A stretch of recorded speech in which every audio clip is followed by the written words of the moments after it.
Saludos amigos, qué bueno encontrarnos una vez más en este domingo, Día del Señor, un día en que hay una feliz coincidencia, domingo 31 de octubre y el 31º domingo del tiempo ordinario.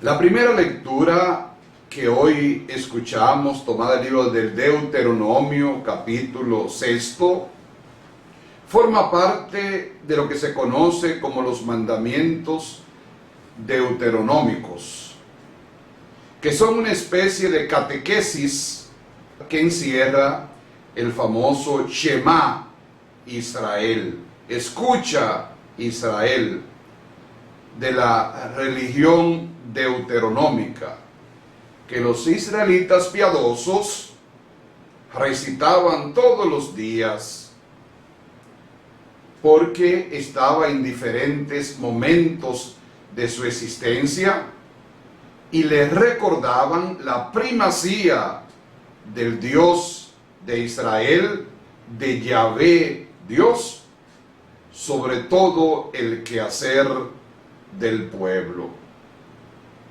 La afirmación rotunda de este monoteísmo, que es algo propio del pueblo de Israel, es algo que históricamente se fue conformando, aunque en principio no era así, pero se invita a Israel en pensar constantemente en Dios, a guardarle fidelidad en cada instante, a amarlo sobre todas las cosas y sobre todos los dioses.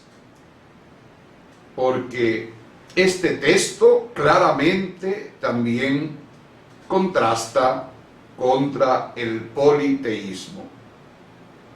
Los israelitas deben llevar esto en su corazón, y por ello copiaron costumbres orientales de buscar amuletos, símbolos en las manos y en los brazos, y amar a Dios con todo el corazón, con toda el alma, con todas sus fuerzas.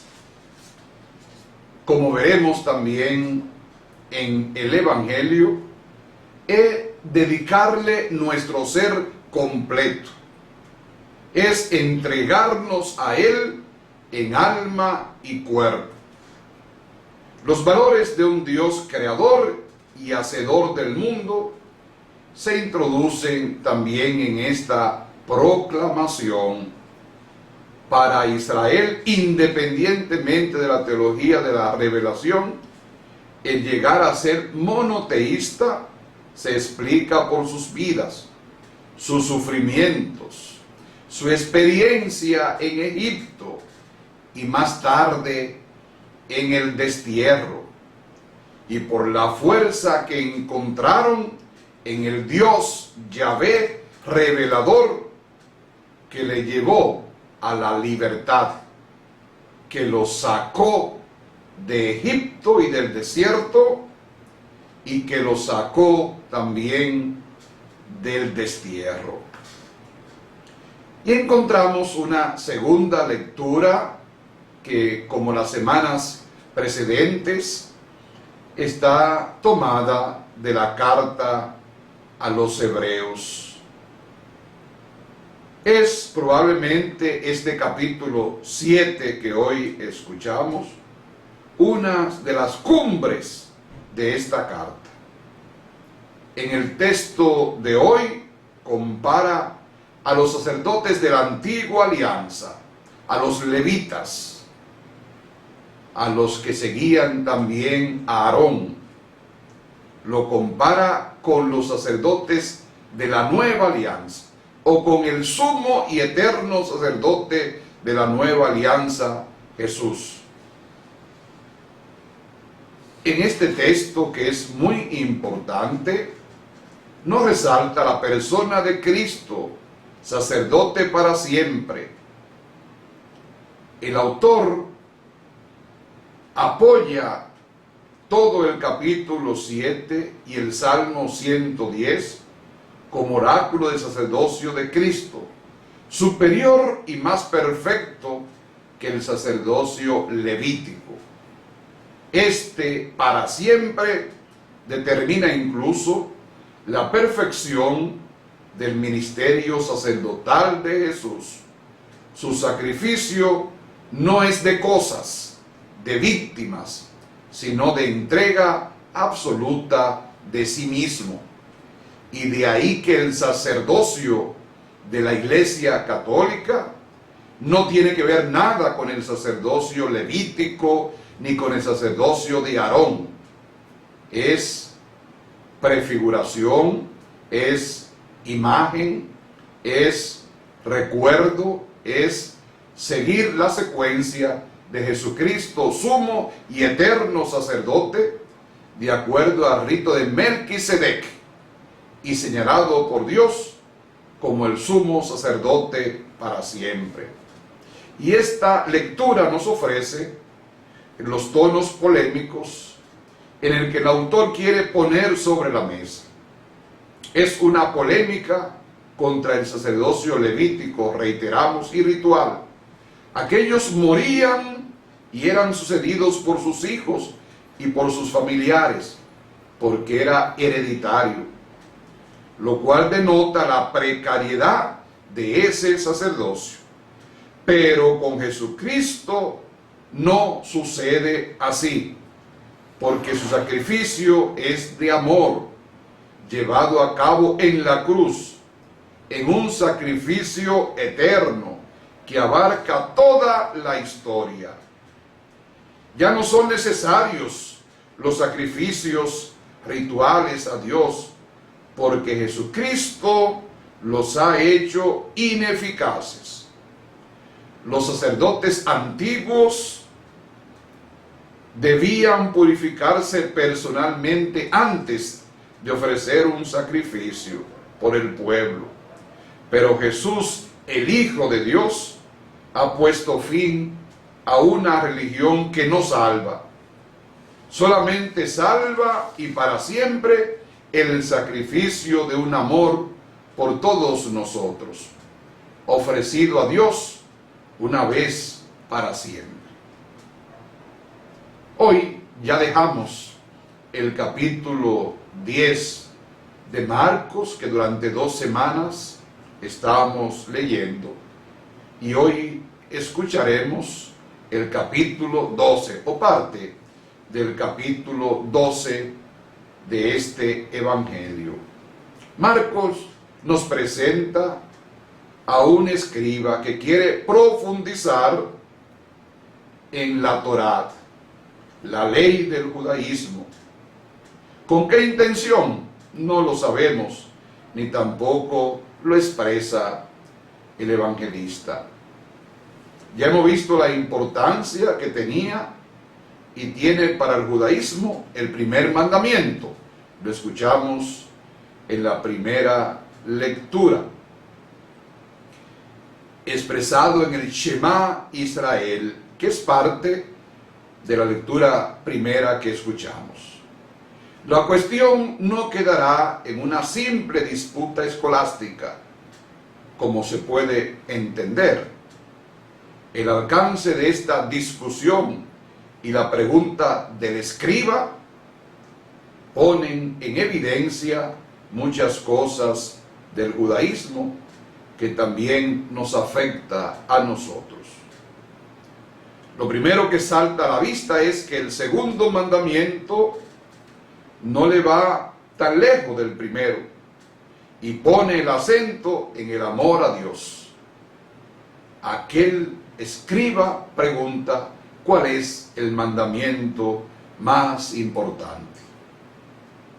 Marcos no está calcado ni del texto hebreo ni de la versión griega de los 70, con algunas variantes del tipo helenístico. Quiere llegar a una propuesta decisiva y clara: un único mandamiento. La respuesta de Jesús al escriba revela el espiritual y más profundo de la ley. No hay santidad real sin un amor exclusivo, total y preferente a Dios, y que al mismo tiempo se traduzca en un amor solidario y comprometido con el prójimo. Sin un amor real y concreto por el prójimo, que es imagen de Dios, todo intento de amor a Dios se reduce al plano de las ideas, de las intenciones y del simple discurso. Dios creó al ser humano a su imagen y semejanza, según podemos ver en el libro del Génesis, para que toda búsqueda de Dios comience por el rostro y el corazón del prójimo. En su misterio más profundo, cada persona es imagen de Dios y puede y debe revelar a Dios. En este sentido, el prójimo tiene una función mediadora. Es la forma concreta de visibilizar el amor de Dios. El prójimo es un punto de encuentro con Dios en la historia. Sin abolir la ley, ni los mandamientos, ni los preceptos, Jesús centraliza el espíritu de la ley en un único mandamiento con dos aspectos necesariamente complementarios. El amor al prójimo siempre será el criterio de credibilidad del amor a Dios. En términos del autor de la primera carta de Juan, que dice, amo a Dios y no ama a su hermano, es un mentiroso. ¿Cómo puede amar a Dios a quien no ve y no amar al hermano a quien ve? Y hay una expresión muy hermosa de Jesús ante aquel escriba: estás cerca del reino de Dios. Porque todo encuentro con Jesús es transformante y conlleva una conversión de la inteligencia, de las actitudes y del corazón.